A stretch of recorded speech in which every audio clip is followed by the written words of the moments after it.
we can't get too hot. We know this because just think about your body's made of protein, and you don't want to be like the egg on the fry pan, right? When you can actually see the proteins of that egg denaturing and turning to something else, right? That's the process.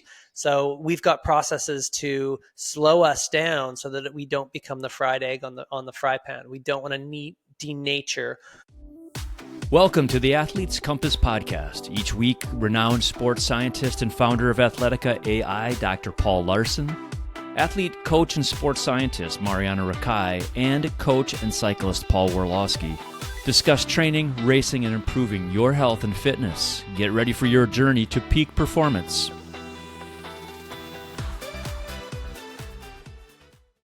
Hello and welcome to the Athlete's Compass podcast, where we navigate training, fitness, and health for everyday athletes. So here's the question we'll get to today. We've done some episodes on heat adaptation, and that got me thinking, if heat training helps blood adaptations for endurance athletes, all of us, should we be doing our indoor training without a fan and adding extra clothing, trying to create heat? So let's start with Paul reminding us about the adaptations that come from heat training. What happens to our body when we adapt to the heat? Oh yeah, that's a good one. So let's see. So when we exercise, first and foremost, we remember it's an inefficient process, right? So just take the external heat out of the whole thing, right? Because we are focused on an indoor training session here. When your muscles move and generate energy, it's an inefficient process. Only 20% of that energy that's burning, right? And remember that burning is the food that we've consumed, burning in the mitochondria, and only 20% goes to doing the work on the bike or the run or whatever you're doing. 80% goes to forming heat. That's because, so we're warm-blooded animals, right? Feel your skin. The reason you've got warm skin and a warm body is because you're a warm-blooded animal, and it's due to that inefficient process. So, of course, when you move your legs and start exercising more, you really start to kick up the system, and that continues to spin, and that 80% really doesn't stop too much. It just speeds up, and you develop more and more and more heat, and that's why you'll start to you see yourself turning red and sweating, right? So there's a process. We can't get too hot, and we know this because just think about your body's made of protein, and you don't want to be like the egg on the fry pan, right? So the heat is sensed by the brain, and we downregulate our power accordingly. All right. So, but of course, we can get better and better at doing this. Actually, the denaturing itself, you'll stop turning into the fried egg more and more the more adapted that you get. But also, to Paul's point, the big adaptation that will come way before all of the heat shock protein stuff is the fact that your body dehydrates, and then it counters, and it says, "Whoa, we got really dehydrated that time. We better do something about it for the next time." And the big hormone, one of a couple, but one of the big ones that gets secreted thereafter is called aldosterone. And aldosterone, secreted by the kidneys, cause for more salt to be retained in the blood. And we always say that water follows sodium. Water follows that salt. So that's why you'll retain now more salt in the post-exercise period. Then what winds up happening is the water component of your bloodstream opens up and expands, right? So you get more water relative to the amount of red blood cells that are in your blood. Now, so now you've got this system with more plasma volume, but a low level of red cell volume. And then the new trick that happens here is your body starts to think, "Oh, it's like we're at altitude right now, because it looks like we've got all this water and we've got really low red blood cell percentage relative to the water component. We'd better do something about that. So out comes EPO, right? And everyone's heard of EPO, all the drugs, doping scandals, and all that sort of things. That's what gets injected. Your body makes more of its own EPO, and now because of that heat situation and the expanded plasma volume, you now start getting more red cells being produced in your bone marrow. So now out kicks out more of these red blood cells, and now you get the best of both worlds, because you get both with heat training, you get both a plasma volume expansion and you get a red blood cell volume expansion. And this is why many out there are saying that heat training is the poor man's altitude training, and indeed it is. So this is a very long-winded answer to your question, Paul, but the answer is yes. You want to get hot in your indoor training workouts, and by getting hot and it being okay with that, you will start to adapt from an altitude training sort of standpoint. You also get that as well. You get expanded plasma volume and an expanded red cell volume. Whoa, where do I start now? Sorry, you asked and I just spit it all out, Paul. That was awesome. So, we're all taught to get our big old fans out and everything, get our, you know, giant body fans and keep ourselves cooled. Am I supposed to throw my fan out now? Get a space heater too. Yeah. Yeah, again, context is everything, right? So what matters? Of Are you course. doing, if you're doing a Zwift race, and it's important that you either go well for your Zwift team or for your own ego, then yeah, get the fan out and kick ass and do what you can. But if you're in the context where I'm really working on getting hot for this race, then getting hot for this session, so that I can add a heat stimulus to my person, then yeah, turn that thing off and just embrace the heat and know that it's all part of it. Right, MJ? Yeah, I love heat. You love heat. You love it Okay, more so now. I love it more now. Okay, let's say it that way. So let's give people some structure. Would one heat session a week be enough of a stimulus to get any benefits, or does it have to be like 2, 3, 4 times a week? It's a good question, actually. And our friend Julia Casadio, Casadio, she she would say that you want some sort of a regular cadence of this stimulus, right? This is a unique stimulus, and this is exactly what she looked at in her PhD work in New Zealand. And she was finding that 2 to 3 sessions in a week is usually enough for the body to remember that. So you can, in her studies, she would kind of go through this heat adaptation phase where she'd probably get like, maybe string about 5 in a row, 4 or 5 in a row together, kind of, classic, because all the classic studies they do like 10 days in a row of heat. And she would do like, probably 5, and then do some other parts of the training, and then kind of come back and just holding that with maybe 2 sessions in the week, up 2 or 3 sessions in the week. And that was sufficient to hold on to a real adaptation to heat in well-trained individuals. So to your question, yeah, I think 1 or 2 in a week, I think you'll still get something from that. I think that's enough of a regular cadence. Now, if you do 1 every 2 weeks, I think you're probably going to be missing some of that. That's probably going to be almost too much of a time away to be sort of missing that. But I will just say, for me, MJ, attending your velocity workouts, on a cadence of about 2 per week, I'm feeling that they're a bit easier. I'm not using a fan here in my setup, and I'm feeling like I'm getting less of a heat stress in those sessions. I'm there's probably a training element there, but there's probably also that heat element there that's happening too.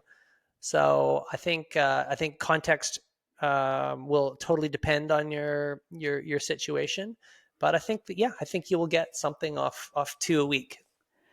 So knowing that the heat stimulus actually it's pretty hard, right? So Oh yeah. it adds to the training load as a stress.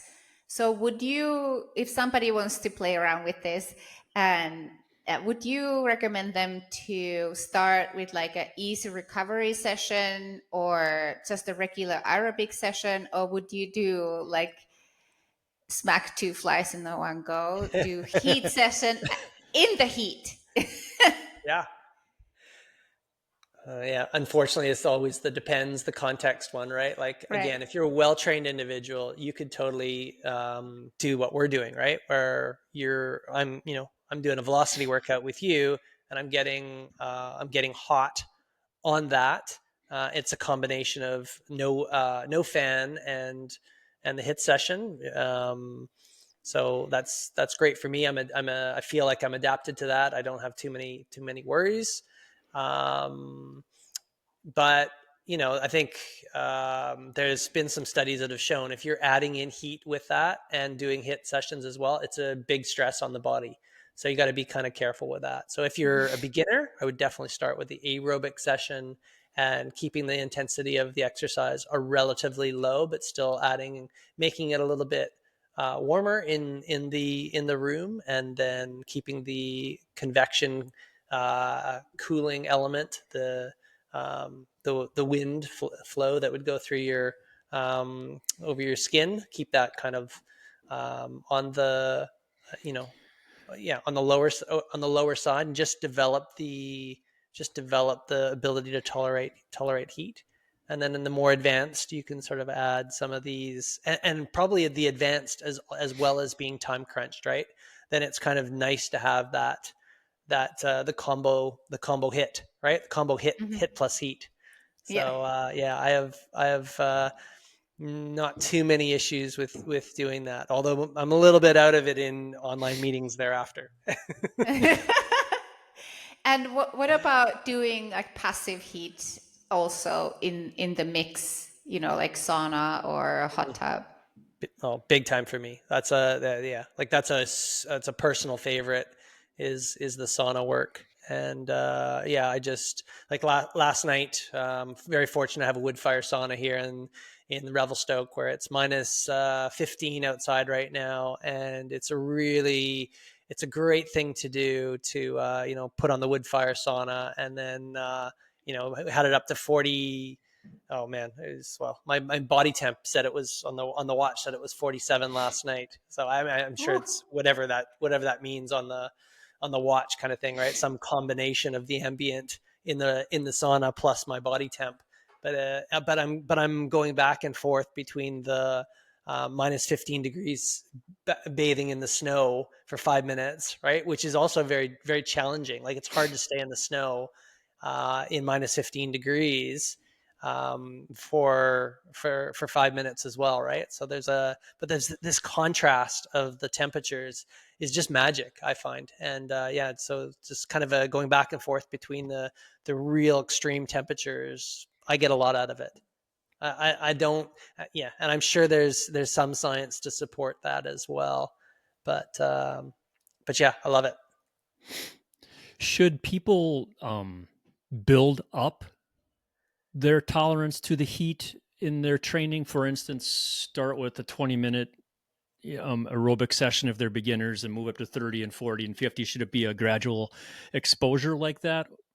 Oh yeah. Oh yeah, big time. Yeah. Every with It's just it's a stress, right? Like It's another it's just adaptation. and it's a different stress, and your body will, like, it's very interesting when you watch people join us in some of these sauna sessions, right? And you can just see they're not accustomed to these, and they need to leave. They need to exit very soon, right? After maybe 5-10 minutes, you can see they're already getting a little stressed, and they haven't had the regular exposure to it, right? Where I can stay in there for an hour sometimes. It's no, and it just totally, like any stress, you need to go through a process of adaptation to become better and better at tolerating it. And that's the job of the body, is to be able to, in the recovery period, to put the new processes in place to be able to cover for those stresses that it's going to, that might kind of come again in the future. That's what you're doing for the exercise training as well, right? You're trying to continue to slowly add on the resilience factors that are going to enable you to perform to the stress level that you're probably going to entail in the event that you're dreaming about, right, MJ?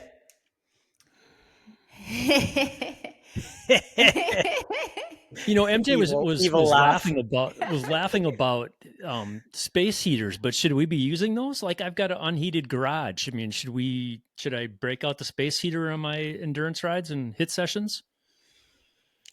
Yeah. I would say so. Yeah. Yeah, for Okay, sure. yeah. Yeah, I've got one. I showed you my heat chamber room, right, MJ? So yeah, Yeah. yeah, Yeah.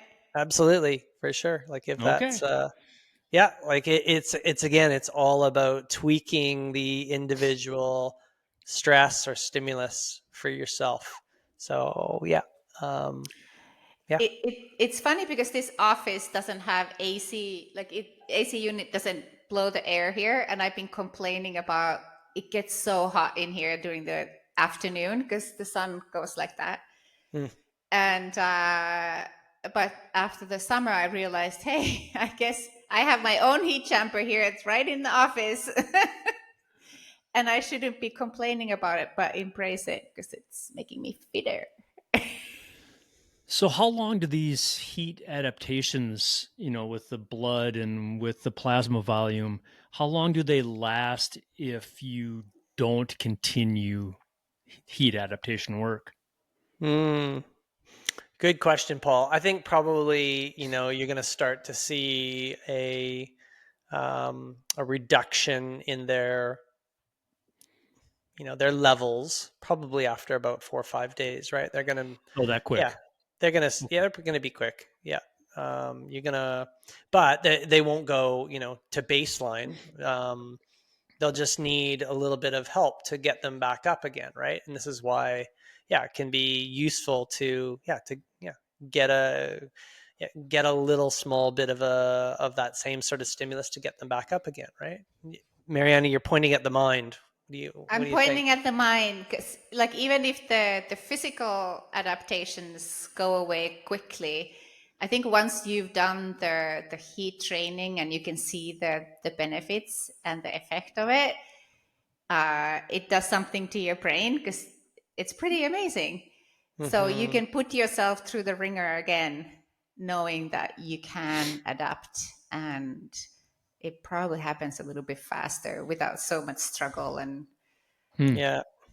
And you're making me reflect on one of probably the funnest research project that I ever got to be a part of, and I was on my sabbatical working as a prof in Australia, but I got to come home to Vancouver and work with the UBC crew on a Himalayan altitude project, because the UBC team does all these projects on altitude with their respiration lab. Bill Scheel and others. So I came over and I did my postdoc, and then I got taken over to the Everest area. And the project we were going to look at was basically what you're talking about, the adaptation, how long basically you go without a stimulus and you still return to get that.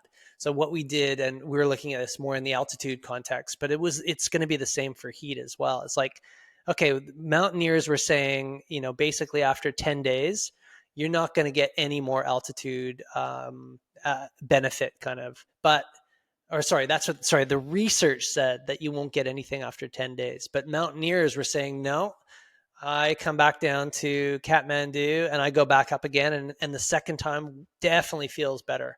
So we were trying to quantify this basically. So we would, so we went to Kathmandu, went up to the Everest region, and over 10 days, took all these various blood measures, etc., all these wearable devices and whatnot to look at our adaptation, altitude sickness readings, etc. Went back down to Kathmandu, hung out for 10 days, and then repeated the exposure again. So we had these gaps, and again, according to the research, nothing should have helped us in the second bout. But all of the markers showed that we adapted way quicker, altitude sickness levels way lower. So something, our mind, kind of like what you're saying, MJ, it knew, and all the physiological processes, they are plastic and they remember and they move faster in the second time. So that is really the answer to your question is, yes, maybe it won't be spot on ideal, but probably within 10 days, you'll still have the memory across the body on being able to adapt. It will pick back up much quicker the second time. So and really, this kind of comes back to whatever you can do in to be able to get that stimulus is probably going to work for you. So let's say somebody has a race that they know it's going to be in the heat. So they need some kind of a heat adaptation before the race. If they start with indoor heat training during the winter and then kind of try to keep that adaptation going over like several months during the build up to the race, they would do a couple of training sessions, active heat training, and then maybe one or two passive heat training, and that should nicely prepare them for the race. Yep. That is, couldn't really add much to that, MJ. That's exactly what I would recommend. So it's going to be hot wherever you've decided to race. Then use both the active heat sessions. So the space heaters that Paul was saying, have those near your trainer. Get hot during the active sessions, and then at the same time, what is at your disposal that's practical that you can get passively hot in? Do you have a hot tub? Get hot in that hot tub.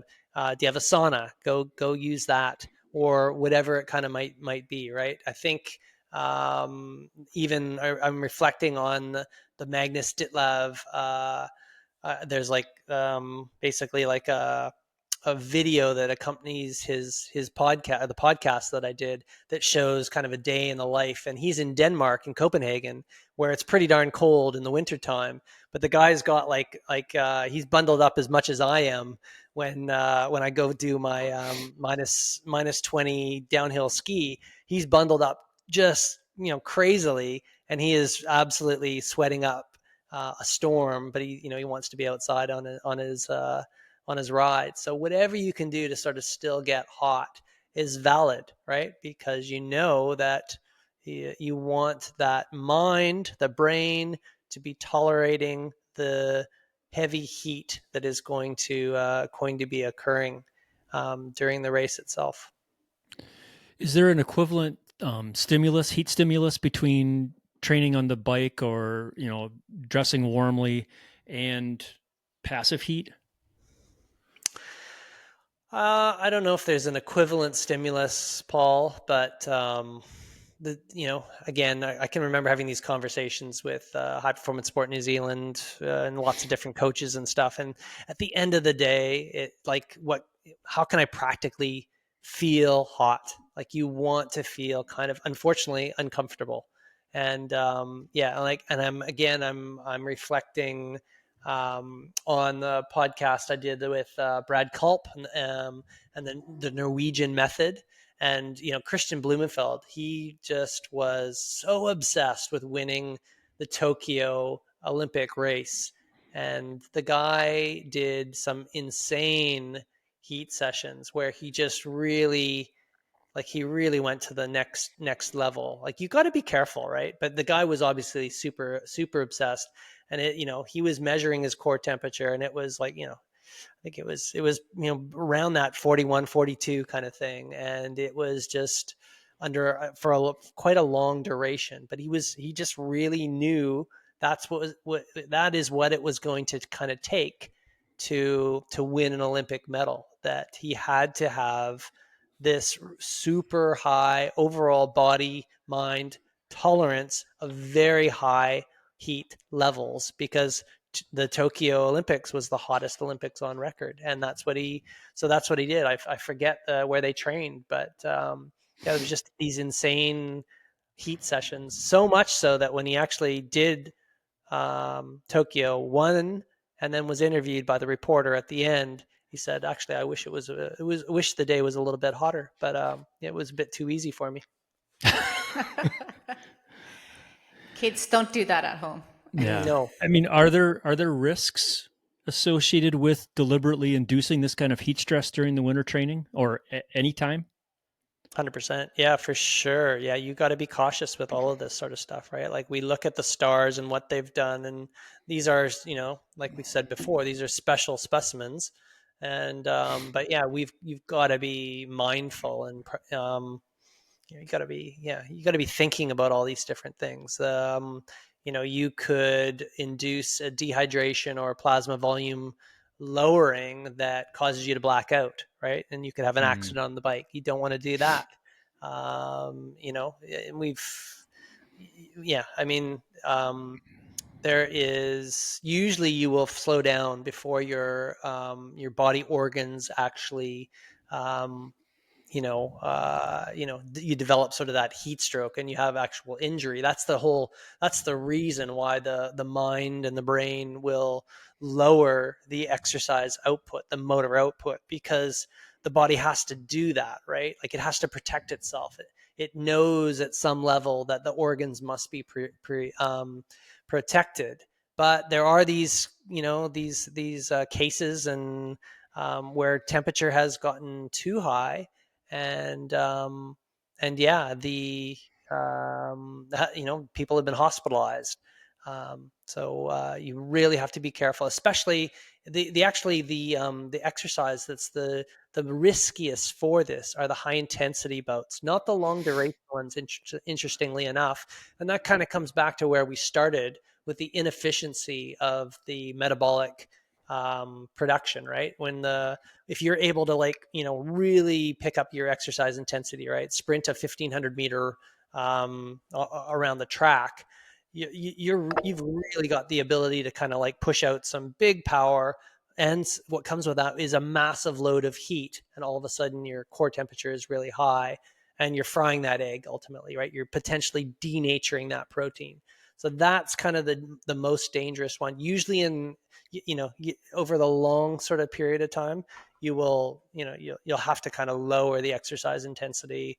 That's why we see so many people walking in Kona. If you look at that, it's so hot there in that race. Even on a cool day, it's so hot.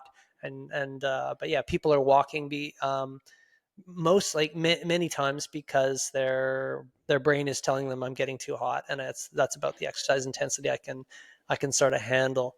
So Yeah, if you pay attention to that when you're doing the adaptation, you'll know when you've had enough, because you just oh like yeah, it just starts to feel like really hard, and then your pace starts to slow down, yep. and then you just end up walking. Just walk home, call it a day, and then you want to pay attention to that you recover from it, because if you're doing the heat adaptation and you're so tired that you can't do anything the day after, then maybe that was a little too much A little too Totally. much. stress. Yeah. Totally. Yeah. I'm sure you had some of those, MJ, when you were preparing.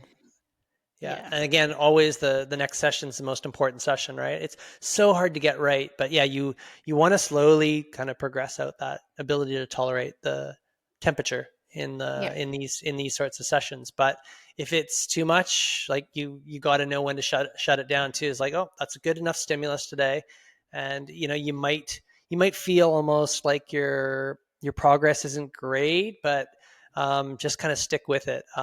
There's a great blog from Cindy Maloney I'm reflecting on her heat adaptation. It's not a full focus, but she does mention it, I think, in the blog and on her podcast that we did.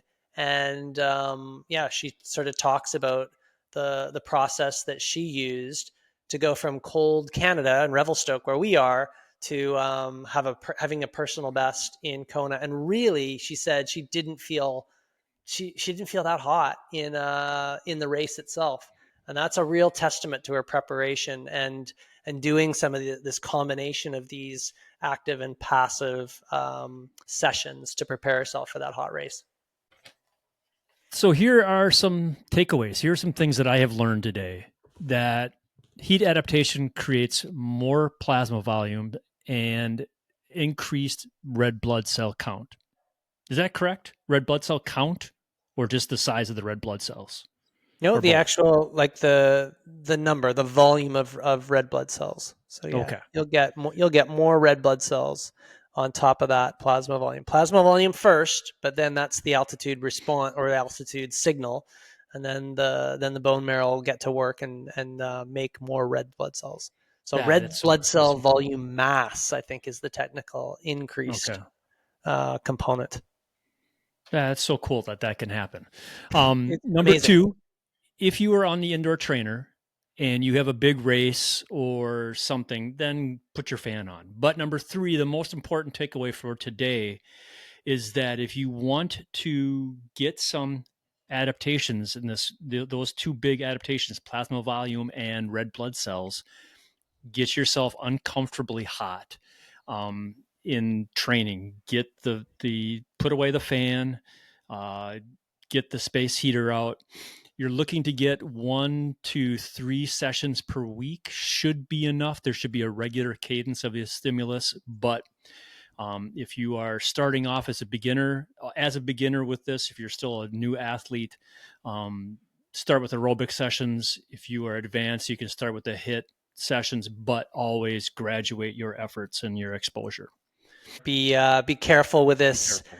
extra stimulus, this extra stress, and use common sense. Common sense always prevails, and have a cooling rescue situation available. You know what I mean? And remember, like a cold bath. If you all of a sudden felt like you were too hot, a cold bath is going to be the quickest way, or you can jump out in the snow if you live in Revelstoke, right?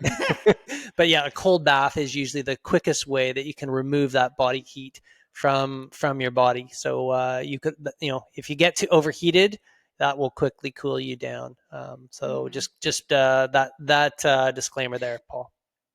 Yeah, so when you buy your space heater, also get yourself an ice bath. That's what I had in my Yes, garage. Yeah. that's an So important add-on because you use that all the time. You're I always did, sending yeah. me photos. I think it's hilarious. Yeah. You've got a So bucket. yeah, it's basically just like a round bucket. um so that's what I use when I went for these long runs outside, and I was pretty hot, so I would just jump in there. Or after actually the VO2 max sessions too, Hmm. I like to just jump in there for half an hour and get myself cool.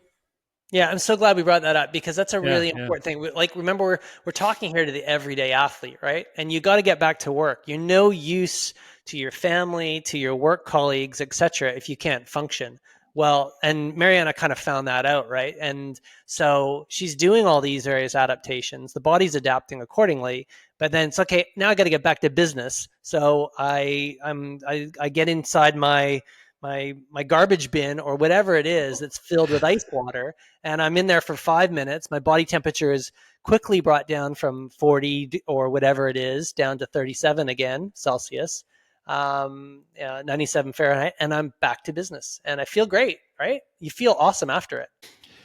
Thanks for exploring the path to peak performance with us today on the Athlete's Compass podcast. When you subscribe, You'll ensure you're always tuned in for the next journey into endurance, mindset, and performance. And when you share this episode with a friend, teammate, or coach, you'll be helping them discover new ways to level up their training and their lives. Take a moment now, subscribe, share, and let's keep navigating this endurance adventure together. For more information or to schedule a consultation with Paul, Marjaana, or me, check the links in the show notes. For Marjaana Rakai and Dr. Paul Laursen, I'm Paul Warloski, and this has been the Athletes Compass podcast. Thank you for listening.